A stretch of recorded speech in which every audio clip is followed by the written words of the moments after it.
Karena ibadah haji ini adalah ibadah yang memang betul-betul oleh ibu dan bapak harus dipahami. Jangan sampai yang tadi disampaikan biaya yang begitu besar, waktu yang sudah terluang, tetapi ketika pelaksanaan di sana kita tidak mendapatkan predikat makbul, kita tidak mendapatkan predikat makbul. Maka masuk dalam kelompok bimbingan ibadah haji adalah bagian dari ikhtiar kita agar ibadah kita sempurna.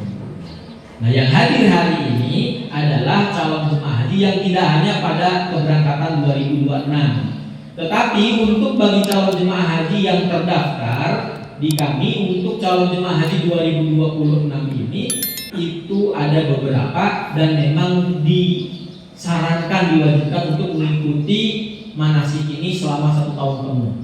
Nah, bagi yang masih lama, karena saya baru juga daftar kemarin di catatan itu mungkin keberangkatan 2030 ataupun 2035, maka kalau ada waktu luang mau hadir belajar di sini mangga.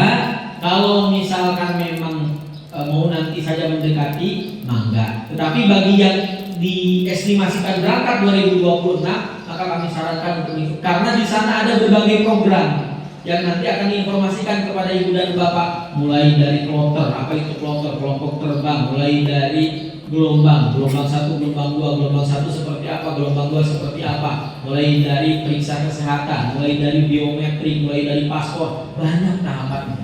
Bahkan 1 tahun ini tidak akan terasa ibu dan bapak. Saya masih lama, kemungkinan berangkatnya juga 2027. Ibu dan bapak kami sampaikan berdasarkan pengalaman yang sudah terjadi. 16 jemaah kami yang tahun ini berangkat itu diantaranya adalah secara estimasi masuk pada kuota cadangan di 2026.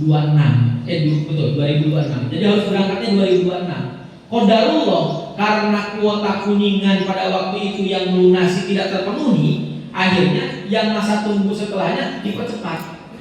Bahkan ada di antara jemaah kami yang dari Ciniru, Bapak Ustadz itu fiksasi informasi diberangkatkannya H-1 minggu.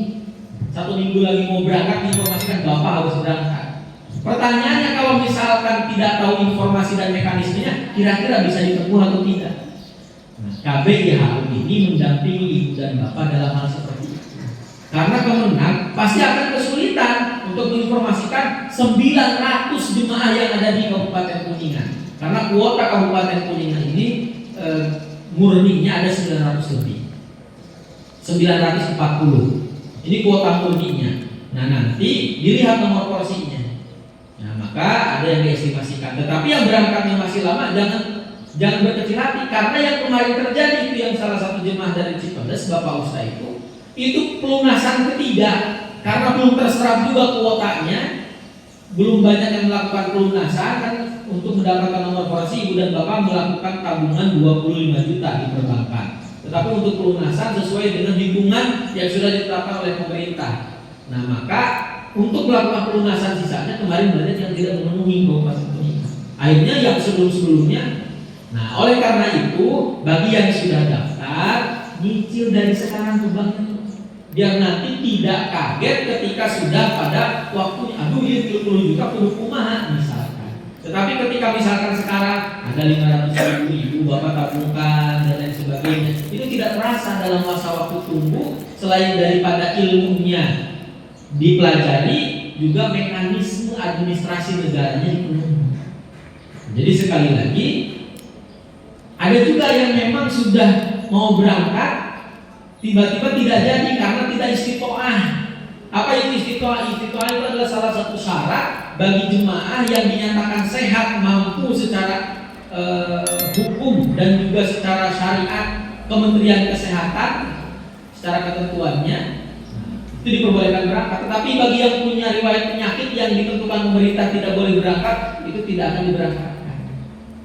Nah, maka bimbingan ini tidak hanya menambah khazanah ilmu daripada ibu dan bapak, tapi kita sama-sama ikhtiar disehati, dibanyakin olahraganya, pola dan sebagainya. Karena menurut kesehatan ternyata orang sakit itu 20%-nya hanya dari makanan, 80%-nya dari pikiran. Maka hadirnya KBAHU ibu datang manasik, mudah-mudahan jadi fresh, jadi sehat, jadi kuat, dan tidak sedikit berdasarkan pengalaman yang usianya sepuh, mohon maaf jalan di sininya terbohong-bohong, tetapi di sana justru selesai rangkaian ibadah tidak menggunakan kursi roda, tidak sakit, malah ada yang di sininya sehat, di sananya malah menggunakan fasilitas kursi roda. Itu kembali lagi kepada doa daripada ibu dan bapak, selain daripada ketetapan Allah dan juga kesungguhan daripada ibu dan